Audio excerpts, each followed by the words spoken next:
Sungguh mengejutkan, iblis ini tiba-tiba datang dan melarang jenazah Nabi Muhammad untuk dimandikan.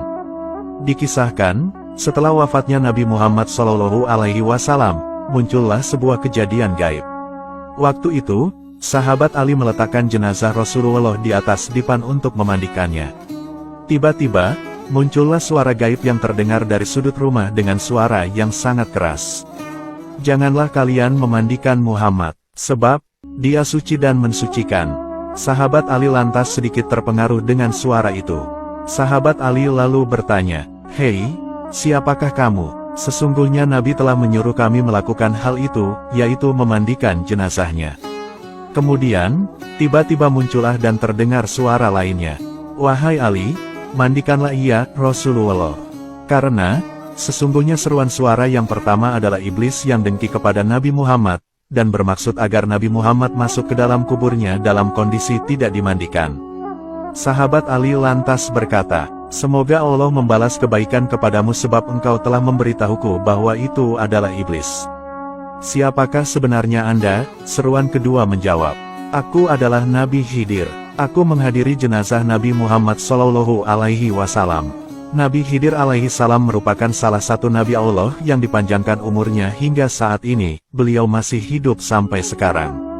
Namun, yang dapat mengetahui keberadaan Nabi Khidir sekarang hanyalah Allah Subhanahu wa Ta'ala."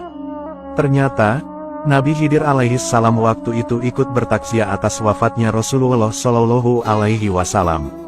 Di waktu itu pula, iblis datang untuk membujuk sahabat Ali agar tidak usah memandikan jenazah Rasulullah.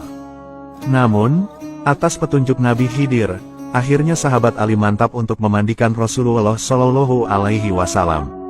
Sahabat Ali lantas memandikan Rasul, sedangkan Al-Fadl ibnu Abbas dan Usama ibnu Zaid mengguyurkan air. Sementara, malaikat Jibril membawakan obat pengawet dari surga.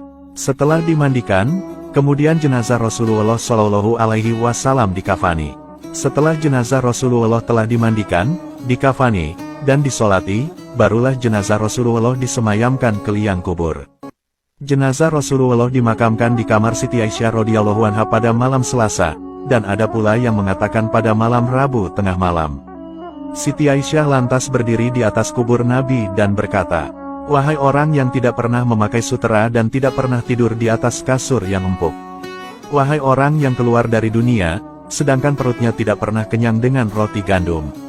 Wahai orang lebih suka tikar daripada ranjang. Wahai orang yang tidak pernah tidur sepanjang malam karena takut kepada neraka." Wafatnya Rasulullah SAW sangat membuat sedih keluarga dan seluruh kaum muslimin dunia yang ditinggalkan. Sosok Rasulullah yang lembut dan berakhlak mulia, tentu sangat dirindukan para umat-umatnya. Meskipun Rasul telah wafat, tetapi kita tetap bisa menyalurkan rindu dengan menziarahi makam Nabi Muhammad SAW. Islam menganjurkan umatnya berziarah ke makam Rasulullah SAW di Madinah. Kalau menziarahi makam orang tua dan makam orang saleh dianjurkan, maka makam Rasul SAW lebih layak lagi untuk diziarahi. Selain untuk mengingat kematian, ziarah kubur di makam ulama dan para wali terlebih lagi makam Nabi Muhammad SAW, berdaya guna untuk meraih keberkahan.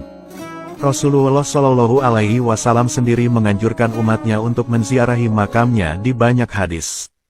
Anjuran ini perlu untuk diamalkan mengingat beliau tentunya lebih mengerti betapa tingginya kedudukan ziarah ke makam Rasul. Syekh Said Bakri bin Said Syato Dimyati dalam Kitab Ianatut Tolibin berkata, sebagian ulama mengatakan bahwa orang yang menziarahi makam Rasulullah SAW berhak menerima 10 kehormatan dari Allah Subhanahu wa Ta'ala. Pertama, akan diberikan derajat tertinggi di sisi Allah. Kedua, akan disampaikan pada cita-cita tertinggi. Ketiga, akan dipenuhi kebutuhannya. Keempat, akan diberikan banyak anugerahnya. Kelima, akan diselamatkan dari bencana. Keenam, akan dilindungi dari aib. Ketujuh, akan dimudahkan dalam kesulitan. Kedelapan, akan diringankan bebannya dalam musibah.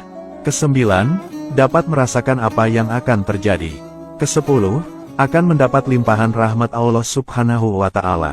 Orang yang mampu menempuh perjalanan ke Madinah selayaknya tidak melewatkan kesempatan untuk menziarahi makam Rasulullah SAW. Sayang sekali kalau melewatkan kesempatan emas tersebut mengingat banyak sekali keutamaan yang Allah sediakan untuk mereka yang menziarahi makam Rasul. Di samping itu, ziarah ke makam Nabi Muhammad sudah menjadi hak beliau terhadap umatnya bahkan segenap makhluk Allah. Syafaat Nabi Muhammad tentu akan selalu dinantikan para umat-umatnya baik di dunia maupun di akhirat.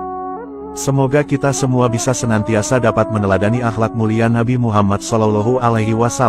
Semoga kita semua bisa berziarah ke makam Nabi di Madinah, dan semoga kita semua bisa melaksanakan ibadah haji dan umroh ke tanah suci. Amin.